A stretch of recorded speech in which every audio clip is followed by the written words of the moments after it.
You ever find yourself just looking for a new direction, something stable, something you can do with your hands, a career you can actually feel proud of? Well, today we're going to dive into a field you might not have ever considered, but honestly, it could be the perfect fit. We're talking about becoming an aviation systems technician. I love this quote from Rob Kennedy, who's the AvGeek in residence behind our source material. His whole series is about shining a light on these crucial, lesser known jobs in aviation, and this idea just gets right to the heart of it. Reinvention is totally possible. This is all about opportunity. So, look, if you've been laid off from a desk job, or maybe you're just feeling kind of stuck and you're looking for something more meaningful, then this is for you. We're about to explore a path that values practical skills and offers some real, genuine stability. Okay, let's get into it. Aviation systems technician. I know, the title sounds a little intense, right? Like you need some fancy engineering degree. But don't let that fool you. We're going to break down exactly what this is, and I promise you'll see it's a way more accessible and hands-on job than you think. When you boil it all down, it's this simple. These are the pros who make sure every single aircraft is safe and ready to go. You could call them the guardians of aviation safety, working right there on the planes to maintain and fix them. So what does a day on the job actually look like? Well, it's pretty varied, which is cool. One day you could be working on the literal skin and bones of the aircraft, the airframe and hydraulics. The next, you might be servicing those massive, powerful jet engines. And it also gets super high-tech, like diagnosing complex electrical systems or making sure critical gear, like the landing systems and de-icers, are absolutely perfect. And this brings us to a really key point. This is not a job for guesswork. If something breaks on an airplane, you can't just fix it with duct tape, right? Every single thing you do is by the book, following super strict rules and checklists. And every single repair gets documented. It is all about precision, and it's all about safety. Now, here's the part that I think is so fascinating. And it's really the whole point of our explainer today. You almost certainly, already have the foundational skills you need for this job. Let's look at how your experience from completely different fields translates directly to the hangar floor. Check this out. If you've ever worked in auto repair, you already get mechanical logic, matching parts to problems. That's the exact same thinking you use on an aircraft. Worked in retail or logistics, that discipline you have with deadlines and inventory, absolutely essential in aviation. Even if you are a project manager, your ability to think in systems applies directly to managing these complex maintenance schedules. And for all you tech hobbyists out there who've built your own PC or wired up a smart home, that fluency with tech is exactly what's needed for modern aircraft diagnostics. It's all done on tablets and apps these days. Okay, so you're seeing the connection. Your skills totally fit.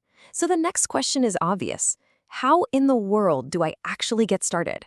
Well, the path is way more straightforward than you probably imagine. Let's map it out. It really just comes down to 3 key steps. First, find a certified school. Second, you complete a program that usually takes about 1.5 to 2 years. And third, you earn that official license that lets you sign off on your own work. It's a clear, structured path forward. So here's the crucial part. Just knowing what to look for depending on where you are. In the US, you're going to be searching for FAA-certified Part 147 schools. That's where you'll get your A&P license, which stands for Airframe and Power Plant. Up in Canada, you're looking for Transport Canada-approved programs to earn what's called an AME, or Aircraft Maintenance Engineer license. And hey, don't let that idea of going back to school stop you in your tracks. These programs are literally designed for people changing careers. A lot of schools offer night or weekend classes, and there are often scholarships and grants you can get. Plus, and this is a big one, you can frequently start working in an entry-level support role while you're still finishing your training. So having the skills is one thing, but fitting the culture, well, that's another. So let's talk about what the job is really like, day to day, and what kind of person just absolutely thrives in this role. Okay, let's be real here. You'll be working inside giant hangars, but also outside on the ramp in pretty much all kinds of weather. It's an active environment. It's noisy, there's the smell of fuel, and you've got planes moving all around you. Your schedule isn't always going to be a 9 to 5. We're talking early mornings, evenings, weekends. But the upside, it's a place where you are constantly learning, always adapting to new technology and new aircraft. It never gets boring. So, does this sound like you? This job is perfect for people who are obsessed with the details, who actually enjoy solving hands-on mechanical puzzles. It's for people who understand that safety rules are there for a reason, and there's just no compromising on them. It's for reliable, punctual team players who take a ton of pride in their work. You know, the source material specifically calls out how well this career fits certain groups. For military veterans, the discipline and technical skills translate perfectly. It's a fantastic opportunity for women getting into the trades, for anyone switching careers midstream looking for stability, and for tech-savvy young people who want a real hands-on challenge. All right, of course, we've got to talk about one of the most important things in any career change, right? The money, the pay, and the potential for growth. So let's look at the numbers and the kinds of opportunities that come with this job. Right out of the gate, you can expect to start in a really solid range, usually somewhere between $22 and $30 an hour. That gives you a stable foundation to build on as you start your new career and get that valuable experience. And here is where it gets really, really interesting. Once you're licensed, once you have some experience under your belt, the earning potential is huge. Experienced techs often make anywhere from $70,000 to $120,000 a year. That shows you there's a real path for financial growth and a rewarding long-term career. And the opportunities are all over the place. You're not locked into one single path.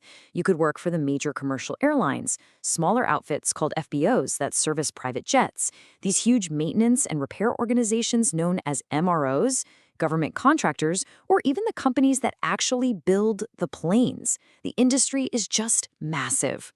So, as we start to bring this all together, the message here is pretty darn clear. This isn't just a job. It's a vital, stable, respected career path with a future that is wide open. I want to leave you with this powerful quote from the source material. In an age where we worry about automation, this is a field that will always need skilled, focused people. This is a career built on human expertise, on patience, and on hands-on skill. Now that is real job security. You don't have to be a pilot. You don't have to be an engineer. You just need to be curious, detail-oriented, and ready to learn. So if you've been looking for that next chapter, for a stable career you can build with your own two hands, the runway is wide open. The only question left is, are you ready for takeoff?